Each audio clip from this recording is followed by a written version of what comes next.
कम से कम तो 100 150 हर महीने ऊपर आइए हर इसको महीने अब हमें 5 गुना ज्यादा बढ़ाना है। अगले 5-6 साल में इसको अब 1000, 2000, 3000 करना है। युवराज साहब आप ही बढ़ा हाँ, सकते आप ही हम बढ़ाएंगे, नहीं, हम साथ में बढ़ाएंगे, हम साथ में बढ़ाएंगे।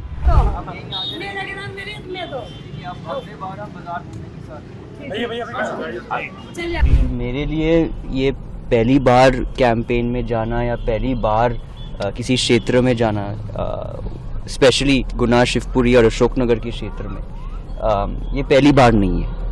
मैं हमेशा जाता रहता हूँ, चाहे चुनाव हो चाहे चुनाव ना हो।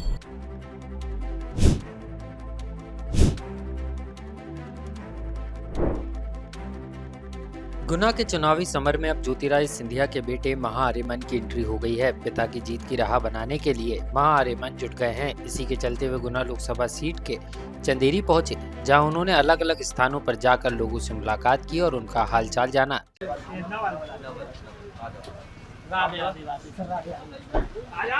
नाम है आपका? कैसे हो आप सब? इस दौरान महाआर्यमन का एक अलग ही अंदाज देखने को मिला, जहां वे व्यापारियों से मुलाकात करते नजर आए और व्यापार को बढ़ाने के लिए सरकार की नीतियों के बारे में उन्होंने व्यापारियों को बताया और कहा कि हम चंदेरी को हर क्षेत्र में नंबर 1 बनाना चाहते हैं। कम से कम तो 100 हर महीने ऊपर आइए हर इसको अब महीने हमें 5 गुना ज्यादा बढ़ाना है। अगले 5-6 साल में इसको अब 1000, 2000, 3000 करना है। युवराज साहब आप ही बढ़ा सकते आप ही हम बढ़ाएंगे, नहीं, हम साथ में बढ़ाएंगे, हम साथ में बढ़ाएंगे, लेकिन आपकी मदद भी चाहिए इसमें। हम तो पूरा सहयोग करने ठीक है, हम यहाँ पे पूरा जो इंफ्रास्ट्रक्चर है लाएंगे महाराष्ट्र के माध्यम से, एयरपोर्ट, रोड सब आ रहे हैं। हम तो उससे कोई रेल कनेक्टिविटी एग्जैक्टली की वो सब आ रहे हैं, वो सब हम लेके आएंगे, लेकिन आपकी भी मदद चाहिए होगी। मैं सबको कह रहा हूँ कि हमें चंदेरी को स्वच्छ भारत के मिशन पे डालना है, इंदौर से नंबर 1 लेके आना। ठीक है, तभी पर्यटक जब आएंगे तब आपके शहर का सम्मान करेंगे। ठीक है, तो ये हमें साथ में करना होगा। मैं तो सहयोग करने पूरा तैयार। तो वहीं जब महाआर्यमन से पूछा गया कि आप क्षेत्र में कैंपेन करने जा रहे हैं, तो उन्होंने कहा कि ये मेरे लिए नई बात नहीं है। गुना शिवपुरी की जनता हमारा परिवार है और मेरे परिवार का यहाँ की जनता से पुराना नाता है। मैं बिना चुनाव के भी लोगों से मुलाकात करने के लिए आता जाता रहता हूँ। मेरे लिए ये पहली बार कैंपेन में जाना या पहली बार किसी क्षेत्र में जाना, स्पेशली गुना, शिवपुरी और अशोकनगर के क्षेत्र में, ये पहली बार नहीं है। मैं हमेशा जाता रहता हूँ, चाहे चुनाव हो चाहे चुनाव ना हो। और जो लोगों के साथ मेरा और इस परिवार का संबंध है वो सालों से है, और वो सालों से इसलिए है क्योंकि चाहे हम राजनीति में हो या ना हो, हमने यहाँ पे प्रगति लाया है, यहाँ पे विकास लाया है और हम लोगों से जुड़े हुए हैं। तो ये मेरे लिए कुछ नई चीज़ नहीं है। मैं हमेशा से लोग के बीच में आ रहा हूँ। हाँ, चुनाव का माहौल है तो इसलिए थोड़े और लोग थोड़े और जोश में जाएंगे हम, लेकिन आम तौर पे ये मेरे लिए कुछ नया नहीं है। ये मेरा परिवार है और मैं हमेशा जाता रहूँ।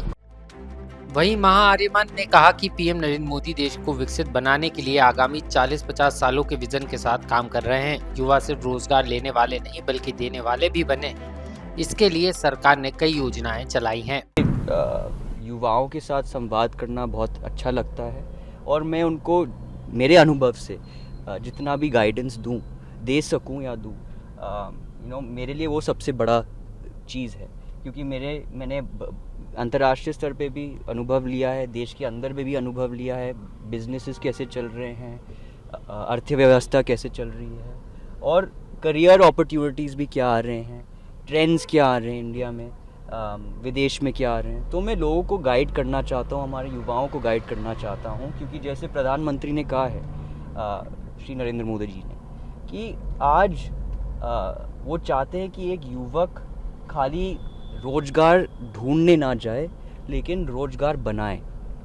और ये मेरे लिए एक बहुत ताकतवर शक्तिशाली स्टेटमेंट है, क्योंकि अगर हम ये कर पाएंगे, और हम देख रहे हैं काफ़ी तौर से, अगर आप अर्थव्यवस्था का लैंडस्केप देखें, कितने स्टार्टअप्स आ रहे हैं, कितने युवा अर्थव्यवस्था में जुड़ रहे हैं, काफ़ी बदलाव आया है और काफ़ी बदलाव और भी बाकी है। अगर आप प्रधानमंत्री को सुनेंगे, उनका सोच खाली 5 साल के लिए नहीं है, उनका सोच 30 साल 50 साल के लिए है। गौरतलब है कि इसके पहले महाआर्यमन की मां प्रियदर्शनी राजे सिंधिया भी लगातार क्षेत्र में सक्रिय नजर आ रही थी। पति की जीत की राह को आसान करने के लिए तो वहीं अब महाआर्यमन भी क्षेत्र में सक्रिय हो चुके हैं। आपको बता दें कि महाआर्यमन को युवाओं को जोड़ने की जिम्मेदारी दी गई है। यही कारण है कि वे क्षेत्र के तमाम इलाकों में जाकर युवा संवाद कार्यक्रम के माध्यम से अपने साथ युवाओं को जोड़ेंगे। ये पहली बार नहीं है कि महाआर्यमन को अपने पिता के लिए प्रचार करने के लिए निकले हों। इसके पहले भी कई मौकों पर वे पिता के साथ सक्रियता दिखाते हुए नजर आए हैं। सिंधिया परिवार की ये सक्रियता ज्योतिराज सिंधिया की जीत की राह कितनी आसान कर पाएगी, ये तो आने वाला वक्त ही बताएगा। लोकमत के लिए भोपाल से आकाश सेन की रिपोर्ट।